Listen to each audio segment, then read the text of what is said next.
आज आपको एक कहानी सुनाता हूं, क्रोध का कहर। यह कहानी एक बड़ी कंपनी के मालिक की है। एक दिन उसका अपनी पत्नी से किसी बात पर झगड़ा हो गया, परंतु उसे ऑफिस जाने की जल्दी थी, सो वो झगड़ा अधूरा छोड़ करके चलता बना। अब जगह उसने भले ही छोड़ दी थी, पर क्रोध नहीं छोड़ पाया था। लेकिन पत्नी सामने थी नहीं, तो निकाले किस पर। सो मजबूरी में वो क्रोध दबाए हुए ही ऑफिस पहुंच गया। अब ऑफिस पहुंच तो गया था, पर मन काम में लगने का प्रश्न ही नहीं था। अंदर का क्रोध उबाले खा रहा था और उसी क्रोधित अवस्था में वो अपनी कैबिन में यहां से वहां चक्कर लगा रहा था। तभी वीकली रिपोर्ट देने के लिए मैनेजर वहां पे आ पहुंचा।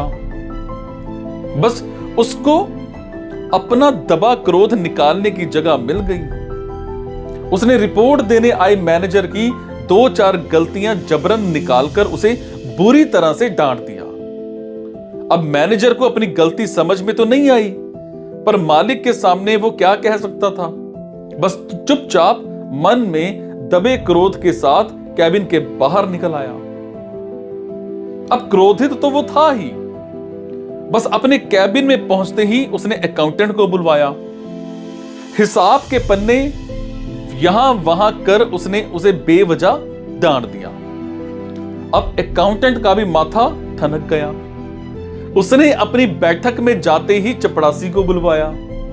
अब चपड़ासी को डांटने के लिए किसी वजह की भी क्या जरूरत। उसने उस नामुराद चपड़ासी को अकारण जोरदार डांट लगा दी। बेचारा चपड़ासी ऑफिस में तो चुपचाप अपमान का ये घूंट पी गया, परंतु घर पहुंचकर वो अपने आप पर काबू ना रख सका। उसने अकाउंटेंट का क्रोध अपनी पत्नी पर निकाल दिया। अब पत्नी का सर चकरा गया। उसने जाकर के बाहर शांति से खेल रहे अपने बच्चों को बेवजह झाड़ दिया। बच्चे भी हतप्रभ हो गए।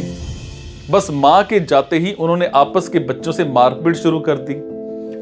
यानी कंपनी के मालिक और उसकी पत्नी के बीच रह गया अधूरा झगड़ा जाकर के दूसरे मोहल्लों के बीच बच्चों के में हुई आपसी मारपीट के साथ खत्म हुई। अब जरा अपनी जिंदगी पर गौर करो। आप क्रोध या तो अपनों पर निकालते हो या अपने से कमजोरों पर। और हालांकि क्रोध नियम से दब नहीं सकता, इसलिए हर कोई शक्तिशालियों के विरुद्ध दबाया हुआ अपना क्रोध कमजोरों और अपने वालों पर निकालता रहता है। सो साइकोलॉजिकल समझदारी तो इसी में है कि अगर कोई आप पर अकारण क्रोध निकाल रहा है तो उसका बुरा मानने या उसे पागल समझने के बजाय इसे उसके अपनेपन का सबूत समझिए। बेचारा संकट में अपनों को नहीं तो क्या बाहर वालों को कष्ट देगा।